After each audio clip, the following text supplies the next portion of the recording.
The impulsive vow that binds you in legal matrimony is not merely a narrative catalyst for forced proximity, but a profound threshold demanding you confront the transactional conditioning embedded in every legacy expectation and familial duty. And true partnership requires not fulfilling contractual obligations through dutiful performance alone, but integrating the weight of authentic desire until marriage becomes an act of radical renegotiation rather than performative compliance.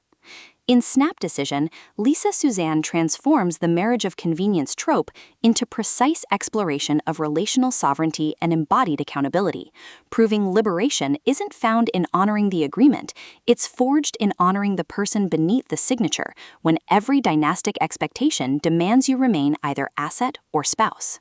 From boardroom silence and heirloom silver narration, listeners enter worlds where obligation is syntax and presence is the only unbreakable vow. Perfect for fans of emotionally intelligent contemporary romance, where female complexity defies convenience bride stereotypes.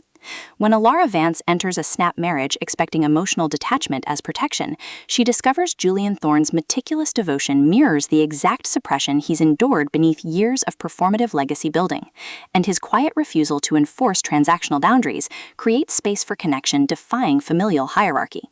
Navigating inherited responsibilities and buried attractions, Alara realizes this union isn't about fulfillment but recalibration, with Suzanne avoiding reducing Alara to pragmatic contractor or Julian to domineering heir, instead crafting radical reciprocity within constraint, where trust is earned through honoring limits even as feeling blurs them. And audiobook narration amplifies this alchemy by capturing Alara's disciplined composure softening into clarity, and Julian's guarded intensity revealing warmth beneath vigilance, making listeners feel seismic shifts of souls learning some bonds can only be claimed when you stop letting paperwork define their validity.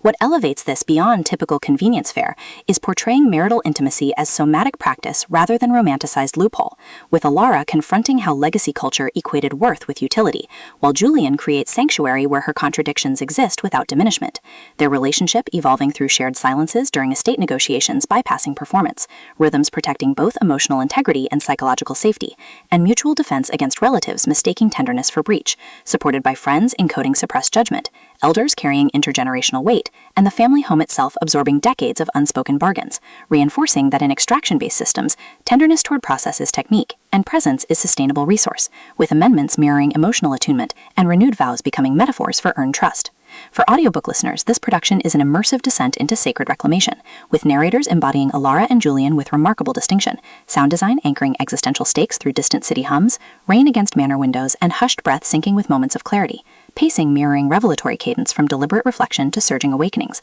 ultimately redefining marriage of convenience romance by centering female epistemology within dynastic frameworks, and affirming that sometimes the most powerful act is choosing to love beyond the contract, honoring whole self even in landscapes shaped by obligation.